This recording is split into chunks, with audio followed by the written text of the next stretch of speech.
Hey guys, and welcome back to an episode of Off the Shelf. I'm your host, Ronan Time HD, and this week, what we found off the shelf was... Good morning! Good morning. Oh, and in case I don't see you, good afternoon, good evening, and good night. I'm not in on it, Truman, because the last thing that I would ever do is lie to you. Fade up music. That's our hero shot. He's gone. Okay? Yes! Want to do it again? No! Find him. Truman, where are you going? You can do it. How do we stop him? Give me some lightning. Is that the best you can do? Cut transmission! I like your pen. I was wondering that myself. It's the Truman Show!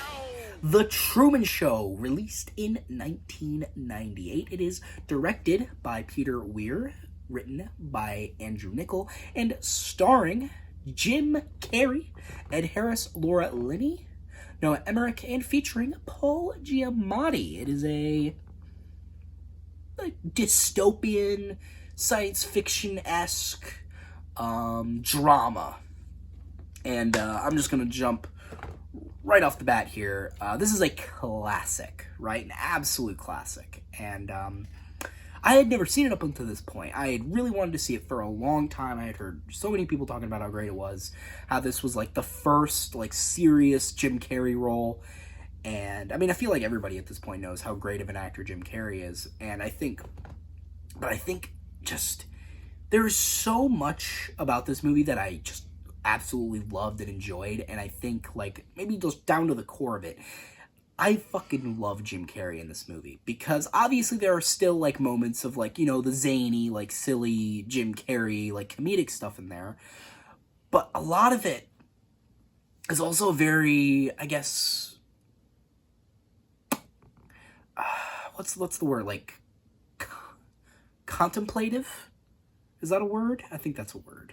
Contemplative. He's very, like, reserved in certain scenes. I think some of the best scenes of acting in this movie are sometimes when you don't even see his face, where you just like see his back and his body language, and it's just, he emanates so much expression without ever using, like, sometimes without even using his face to express. He is just so fucking good in this movie. He is so easy to sympathize with. He is so easily likable in this movie as Truman. And he's really easy to root for. And I think this movie he is the heart of this movie. Obviously, him being the titular character and the centerpiece of the movie. I think Jim Carrey just absolutely kills it. And I don't think anybody else could have been Truman Burbank any better than Jim Carrey. So obviously, I just got to give him his flowers. He was fucking fantastic in this movie.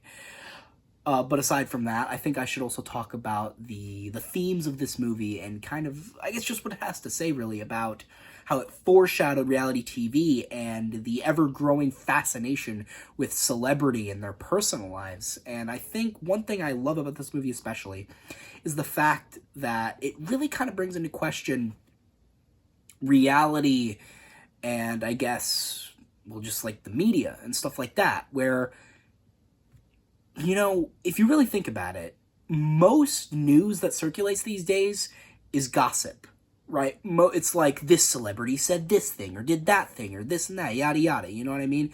Most discourse these days is off what the person of the week said, right? What was the whatever, or what they did, or whatever, and it's kind of always been like that as of the last 30 years, but I think this movie kind of brings into question, like, why? And I really like that, because in the movie, Truman is a fucking, like, uber celebrity. Like, everybody all over the world knows he is. He's got, like, fucking shirts with his face on it. He's got pillows with his face on it. There's, like, merchandise of him everywhere, and he doesn't even know it.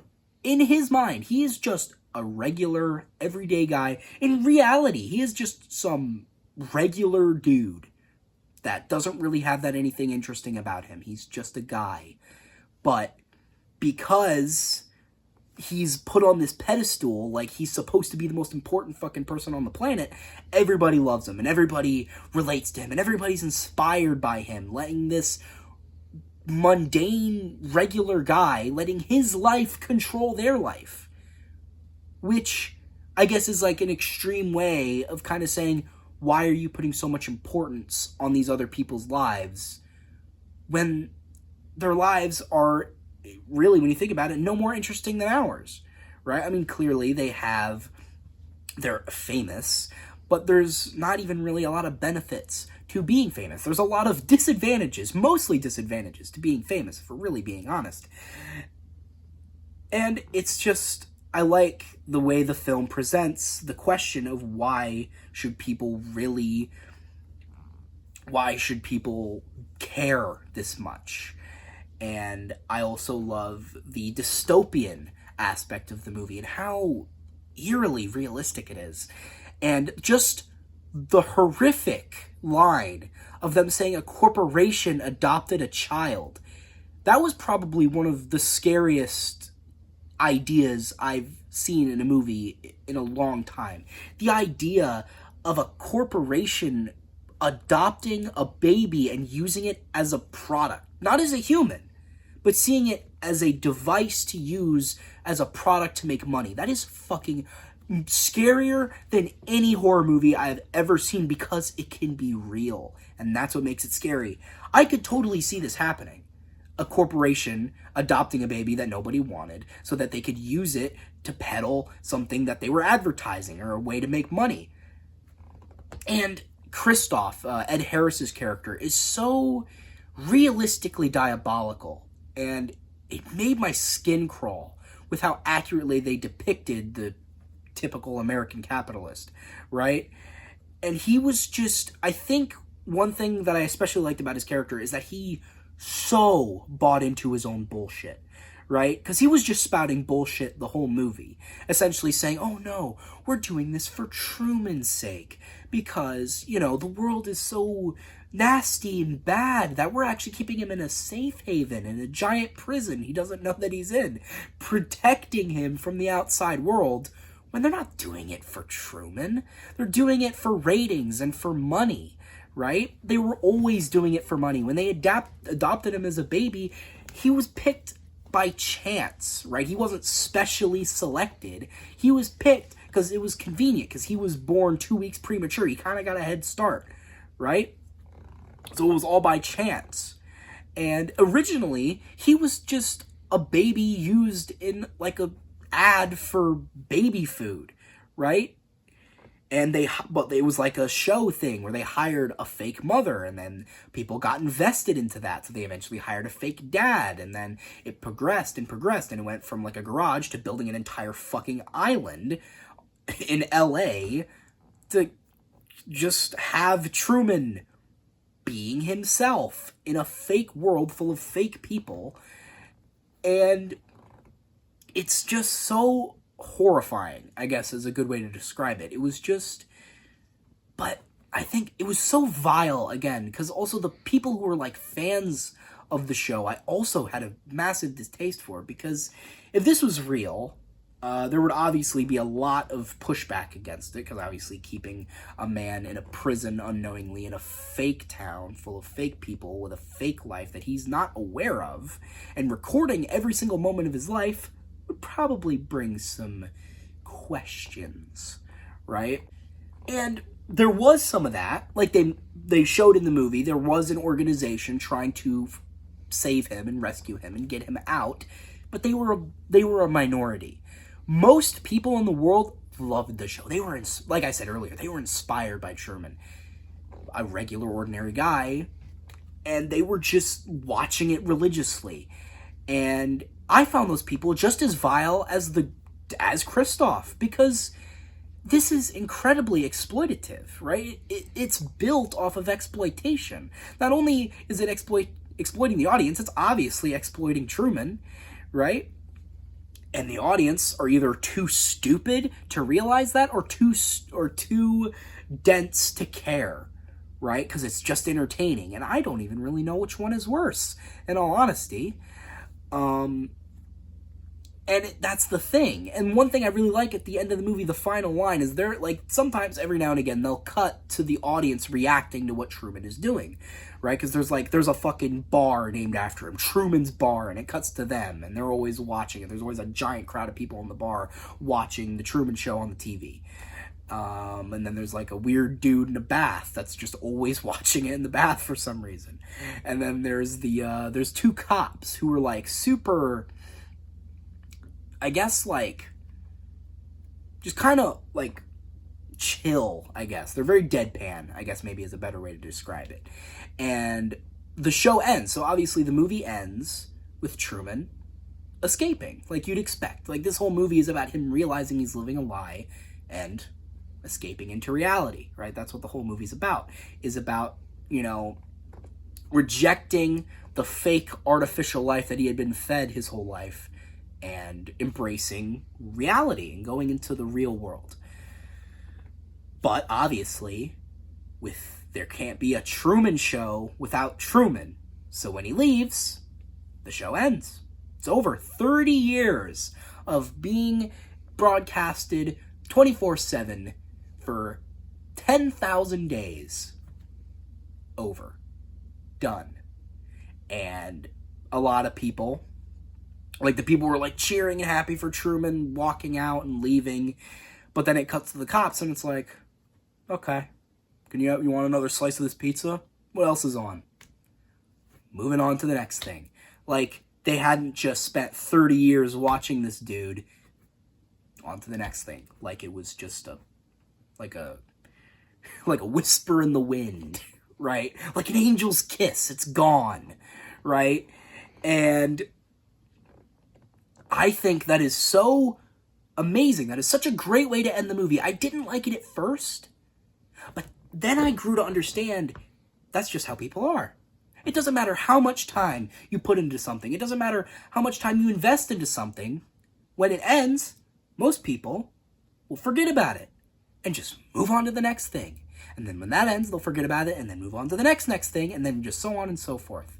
And it's like a cycle. And then I realized that is the perfect way to end the movie. It just like encapsulates the whole like the theme, the surrounding theme of the movie. And I fucking love that. I think it's a perfect way to end the movie. And I guess it's kind of like, maybe it was a warning in a way, because I mean, obviously society, I know I don't really want to act like I'm like some like pseudo philosopher or something, but like I think like the whole thing about society is that it was kind of always like this, right? The whole fascination with celebrities and the whole personal life thing. I said that earlier. But this may have been a bit of a warning to be like, it could get worse. It could get even worse, to where people are making random Joe Schmoes famous for simply existing. So it's not even necessarily like the Joe Schmo, the random guy or the random person, they are the victim in all that, because they're given all this shit and they have to deal with all this bullshit, and the people who run the machine and the people who buy into the machine, they get all the spoils, they get the rewards. And the person who, you know, is responsible for the machine even running, they're just kind of whatever. Like, they'll get a flash in the pan. They'll get forgotten about within the week when it's all said and done, which I guess is the way it is now, but I guess you don't have to like it just because it's the status quo. But regardless, I'm just went on a whole philosophical rant here, a whole commentary on society and whatever, what have you. Regardless, I just really enjoy this film, and I really think, while I do really like the comedic bits that are in there, I also just really like the story that it has to tell. I really like what it has to say. I think it is genuinely like horrifying at some points with the implications that it has. I think it is probably one of the best like near future dystopian films I've seen in a while. As I said, the best dystopian stories are the ones that feel plausible, the ones that feel like that could be a future. Now, a future this extreme, maybe not, but something similar to it already exists. Reality TV shows, 24/7, real in IRL streamers, those exist. Stuff like this exists, just not to this extreme where they build a giant, like, super sci-fi superdome, right? But it's similar.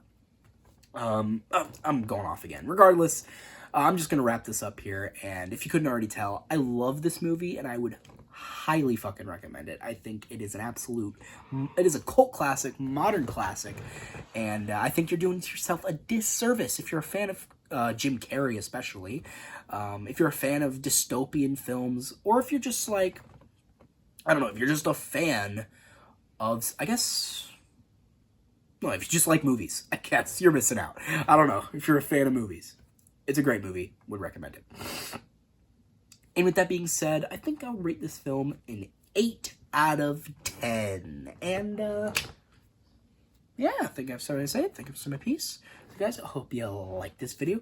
Share it with friends, subscribe, turn those notifications on, comment down below how much you liked it. I've been Runtime HD, and if I don't see you later, good afternoon, good evening, and good night. I think one thing I can really appreciate about this movie is the dedication to shooting it on location at this little village in Florida, which it's like this village, like this town was made for this movie. Like it was perfect for the movie because it felt so plasticky. It feels like a set, even though it's a real town, and that's why they picked it, because it felt artificial. No disrespect to the town, okay? It just feels that way, right? But I also like, there's a funny little story about Noah Emmerich, the actor who plays Lewis/Marlin in the movie. And they lived on location, right? They were so dedicated to shooting on location, they lived in some of the houses that were in that town.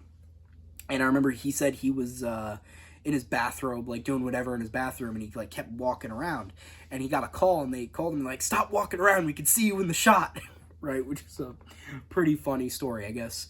Again, appreciate the dedication to shooting it completely on location, aside from the control room scenes, which obviously were shot on the set. You didn't say who you were. Fuck! I'm Runtime HD!